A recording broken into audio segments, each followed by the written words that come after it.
ছানি বলতে আসলে আমরা কি বুঝি? চলো ছবি দিয়ে দর্শকদেরকে আমরা বুঝিয়ে দেই।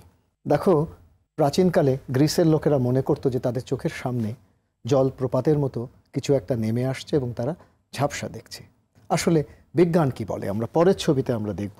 ক্যামেরার ভেতরে যেরকম লেন্স থাকে, চোখের ভেতরেও স্বচ্ছ প্রাকৃতিক লেন্স থাকে। এই লেন্সটি যদি আংশিক বা পরিপূর্ণভাবে ঘোলা হয়ে যায় তাহলেই সেটি ছানিতে রূপান্তরিত হয়। এর পরের ছবিতে আমরা দেখব আমাদের যে স্বচ্ছ প্রাকৃতিক যে লেন্স সেটি ঘোলা হয়েছে। ধন্যবাদ স্যার। ছানির আধুনিক চিকিৎসা সম্পর্কে আমাদের একটু বলবেন? চলো ছবি দিয়ে দর্শকদেরকে বুঝিয়ে দিই।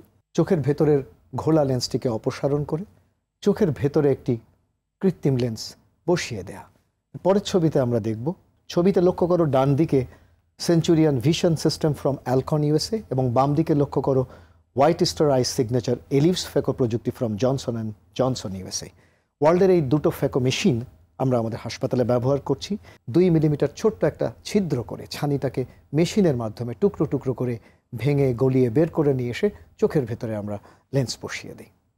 আপনি কিন্তু বলছিলেন লেন্স বসানোর কথা। এই লেন্সের পাওয়ার সঠিকভাবে নির্ধারণ করা আসলে কতটা জরুরি? ভীষণ জরুরি। চলো আমরা ছবি দিয়েই বুঝিয়ে দিই। এই লেন্সটি সঠিকভাবে পাওয়ার নির্ণয়ের জন্য আমরা বায়োমেট্রি করি। প্রচলিত বায়োমেট্রির নাম হচ্ছে আল্ট্রাসাউন্ড বায়োমেট্রি।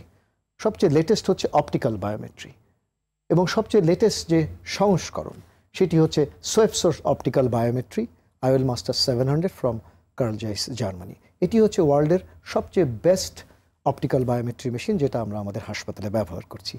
এর পরের ছবিতে দেখব আরেকটি অপটিক্যাল বায়োমেট্রি, সেটি ওয়ার্ল্ডের one of the best, Pentacam AXL optical biometry from Oculus, Germany. এই দুটো অপটিক্যাল বায়োমেট্রির মাধ্যমে আমরা আমাদের রোগীদের সঠিক পাওয়ারের লেন্স আমরা চোখে বসিয়ে দিই। আর কি ধরনের আসলে পরীক্ষা নিরীক্ষা প্রয়োজন হয় ছানি অপারেশনের আগে? চলো ছবি দিয়ে দর্শকদেরকে আমরা বুঝিয়ে দিই। Specular microscopy. আমাদের কর্নিয়ার সবচেয়ে ভেতরের যে স্তর তাকে আমরা বলি এন্ডোথেলিয়াম। সেই এন্ডোথেলিয়ামে কোষের সংখ্যা স্বাভাবিক রয়েছে কিনা, যদি কম থাকে তাহলে অনেক জটিলতা হতে পারে, যেমন সিউডোফেকিক বুলাস কেরোটোপ্যাথি। বিশেষ করে ফুক্স এন্ডোথেলিয়াল ডিস্ট্রফির ক্ষেত্রে আমাদের বিশেষ কিছু ব্যবস্থা নিতে হয়। এর পরের ছবিতে আমরা দেখব সঠিক উপায়ে চোখের চাপ পরিমাপ করে দেখা যে কারোর চোখে গ্লোকোমা রোগ আছে কিনা, সেটি অত্যন্ত গুরুত্বপূর্ণ বিষয়। স্যার, যেসব রোগীদের চোখে গ্লোকোমা রোগ আছে তাদের আপনারা ছানি চিকিৎসা কিভাবে করে থাকেন? আমি ছবি দিয়ে বুঝিয়ে দিই। তাদের অপটিক ডিস্কটা আমরা ভালো করে পর্যবেক্ষণ করি। এর পরের ছবিতে আমরা দেখব প্রয়োজনে তাদের আমরা দৃষ্টির পরিসীমা বিশ্লেষণ করি হামফ্রে ভিজুয়াল ফিল্ড অ্যানালাইসিসের মাধ্যমে।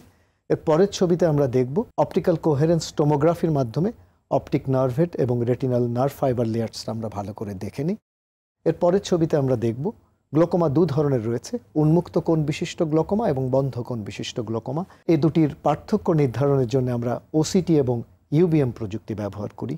যাদের গ্লোকোমা রোগ ঔষধের মাধ্যমে নিয়ন্ত্রণের ভেতরে আছে তাদের শুধু আমরা চোখের ছানি অপারেশন করে দিই, কিন্তু যাদের গ্লোকোমা রোগ ঔষধের মাধ্যমে নিয়ন্ত্রণে নেই তাদের চোখের ছানির অপারেশন এবং গ্লোকোমার অপারেশন একসাথে অথবা আলাদা আলাদা করে করা হয়। প্রথমে চোখের ছানির অপারেশন এবং পরে গ্লোকোমার অপারেশন করা হয়। ধন্যবাদ স্যার।